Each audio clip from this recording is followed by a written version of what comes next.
Where legends breathe again. Eldmyth. The sands of time shift endlessly, but some legends are too profound to be buried. From the deep, silent darkness of forgotten tombs and the sun-scorched banks of the life-giving Nile, a figure emerges, a silhouette against the dying sun, a guardian of the threshold between our world and the next.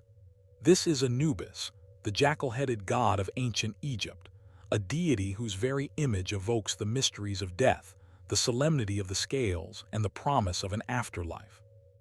Who was this enigmatic god, portrayed with the body of a man and the head of a canine?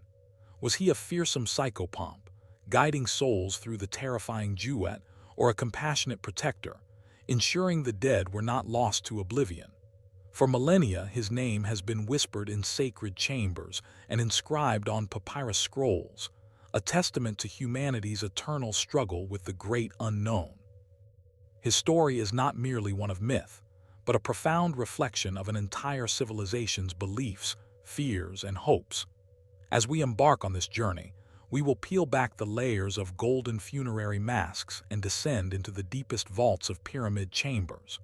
We will witness the rituals, hear the incantations, and stand before the scales of judgment, all to understand the enduring legacy of the one who weighs the hearts of the dead.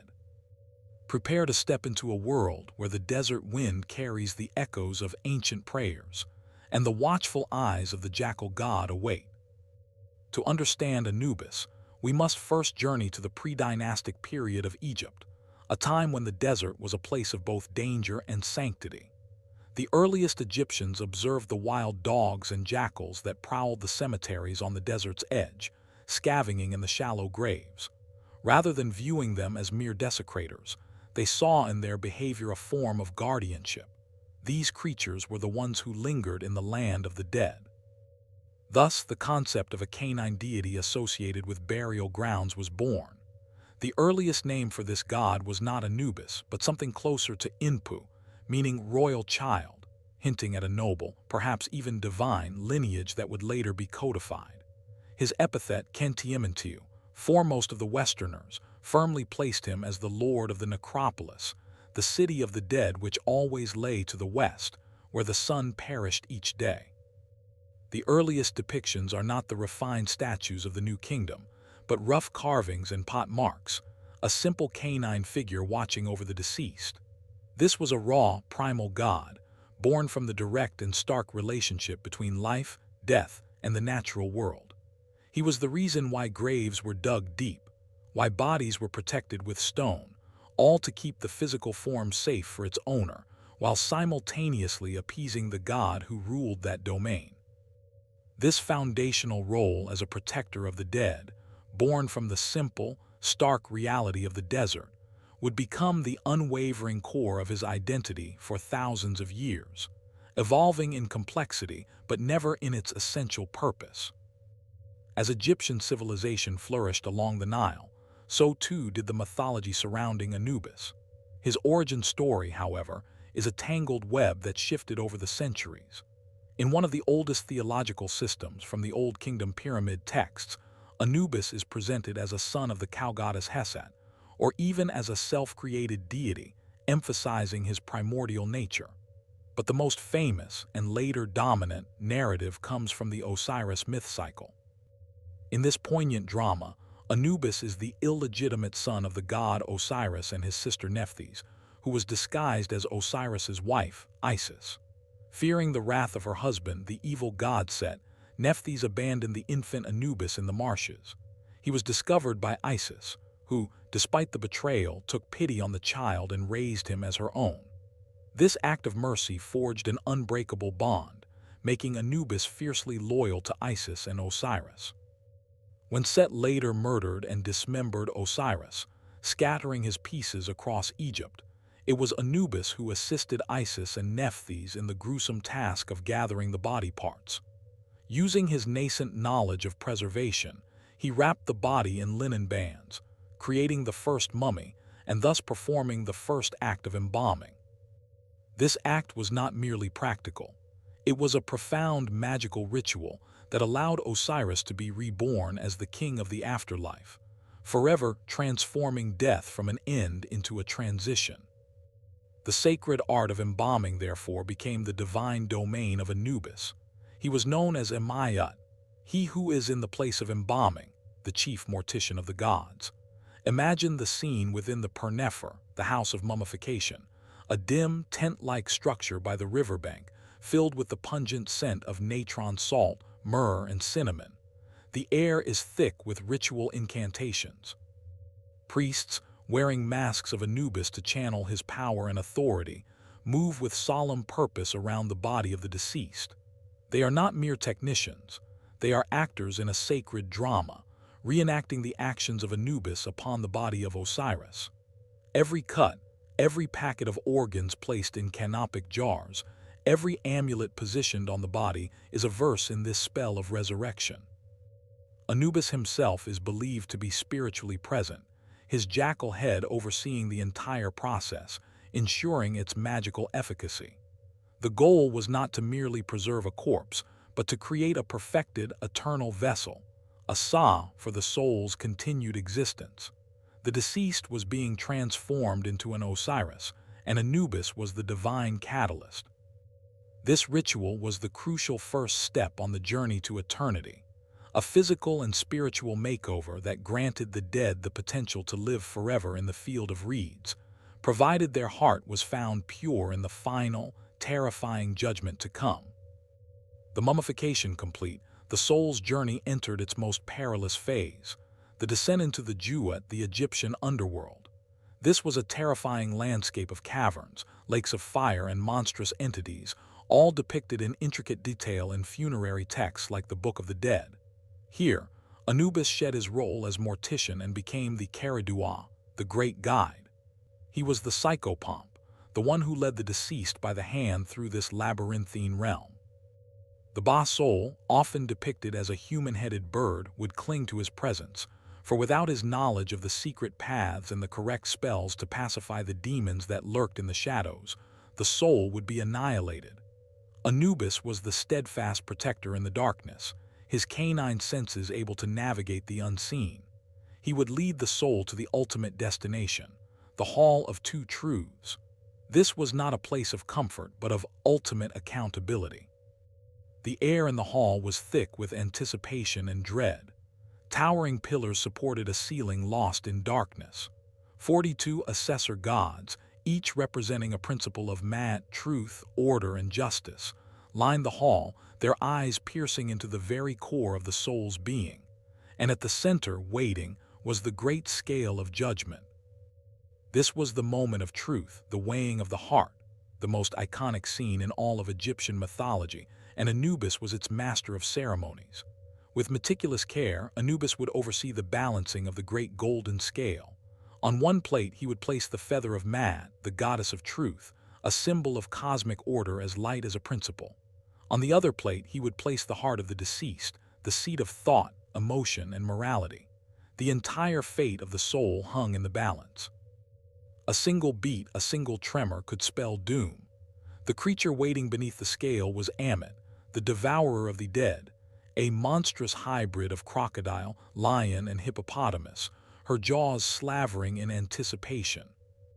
If the heart, heavy with the weight of lies, greed, or violence, tipped the scale lower than the feather, Anubis would pronounce the judgment, and Ammit would leap forward, consuming the heart, condemning the soul to a second, permanent death.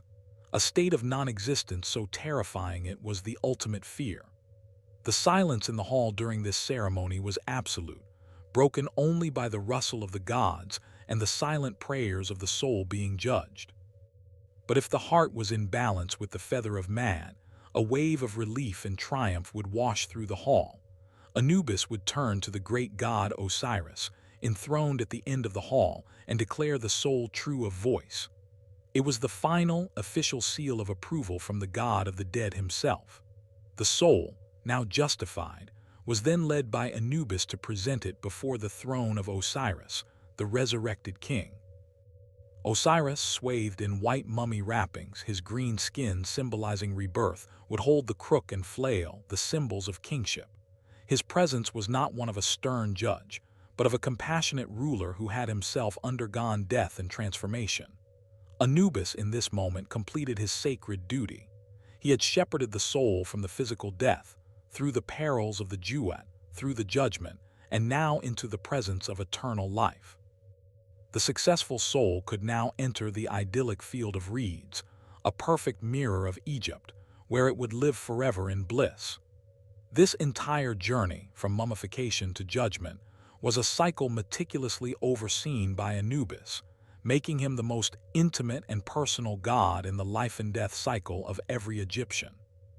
Beyond the grand myths, Anubis was woven into the daily fabric of spiritual life through potent spells and protective magic. Common Egyptians, who could not afford elaborate tombs, still sought his favor. Small faience amulets of Anubis, often depicting him in a seated form, were placed within the mummy wrappings to invoke his protective power during the journey through the duat. Spells from the Book of the Dead were specifically addressed to him. "O Anubis, who is upon his mountain, may you cause my name to flourish. May you cause my soul to be stable," one spell entreats. He was the guardian of the physical tomb as well. Curses inscribed on tomb entrances often called upon Anubis to bring a great death to any who violated the sacred space. There are tales, whispered by grave robbers, of hearing the guttural growl of a jackal from within a sealed chamber, or finding the tracks of a large canine around a tomb they had planned to plunder, signs they took as the direct warning of the god. In the city of the workers who built the tombs, Deir el-Medina, personal prayers and stelae dedicated to Anubis have been found, showing that he was not a distant, fearsome god, but an accessible deity who could be petitioned for a good burial and a safe passage, a comforting presence in the face of humanity's greatest certainty. The legend of Anubis, however, was not confined to the banks of the Nile. As Egyptian culture interacted with the Greco-Roman world, a fascinating fusion occurred. The Greeks, who conquered Egypt under Alexander the Great, saw in Anubis a counterpart to their own messenger god Hermes, who also guided souls to the underworld. They syncretized the two deities, creating the composite god Hermanubis. This new god retained the jackal head of Anubis, but was often depicted with the caduceus staff and traveler's cloak of Hermes. He became a popular figure in the mystery religions of the Roman Empire, which promised salvation and a blessed afterlife to their initiates. In Rome, the worship of Isis became a major cult, and Anubis, as her loyal companion, gained a prominent role. Processions through the streets of Rome would feature priests in elaborate costumes, their heads covered in silver jackal masks, carrying sacred sistrums and vessels. The Roman writer Apuleius, in his novel The Golden Ass, describes such a procession, where the figure of Anubis, with a face now black, now golden, strode forth, terrifying and mesmerizing the crowds. This was Anubis reimagined for a new audience, his Egyptian essence preserved but adapted to a different spiritual landscape. With the rise of Christianity and the decline of the ancient Egyptian religion, Anubis, like all the pagan gods, seemed to fade into obscurity. The temples fell into disrepair, the rituals were forgotten, and the knowledge of hieroglyphs was lost.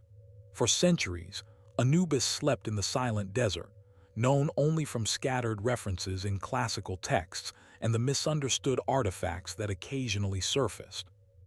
He became a demon in some early Christian and medieval texts, a relic of a rejected paganism.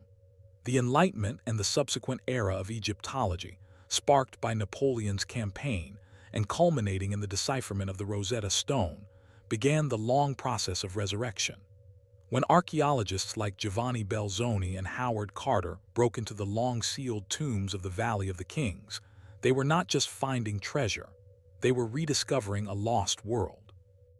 And there, on tomb walls, on papyri, and in the form of statues, was Anubis, watching over the dead just as he had for millennia. The world was once again introduced to the jackal-headed god, not as a demon, but as a profound and complex deity, a key to understanding the ancient Egyptian mind. In our modern world, Anubis has undergone yet another transformation, finding a new life in popular culture. He is a staple of fantasy literature, video games, and blockbuster films. He appears as a powerful, sometimes antagonistic, force in movies like the Mummy franchise, where his otherworldly power is put on spectacular display. In video games like Smite or Age of Mythology, he is a playable character, his abilities based on his mythological roles of poisoning and summoning the dead. This modern interpretation often emphasizes the more fearsome Gothic aspects of his character, the Lord of the Dead, sometimes at the expense of his role as a compassionate guide. Yet his core symbolism remains potent. He represents a cool, impartial judgment, a fascination with the afterlife, and a connection to ancient wisdom. He adorns t-shirts, tattoos, and jewelry, a symbol of individuality and a love for the mysterious. While these pop culture versions may simplify the ancient god, they also prove the enduring power of his image.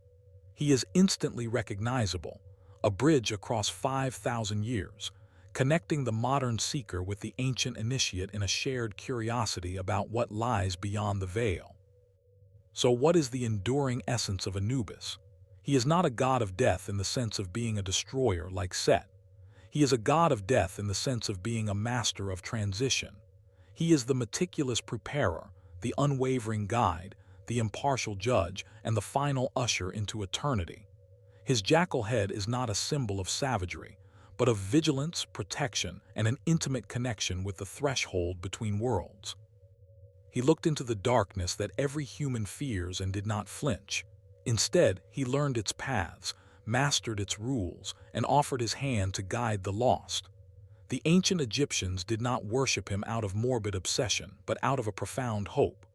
Anubis was the embodiment of that hope, the hope that death was not an end, but a journey, and that journey did not have to be made alone. He was the promise that, with a pure heart and the proper rites, one could stand before Osiris and live forever.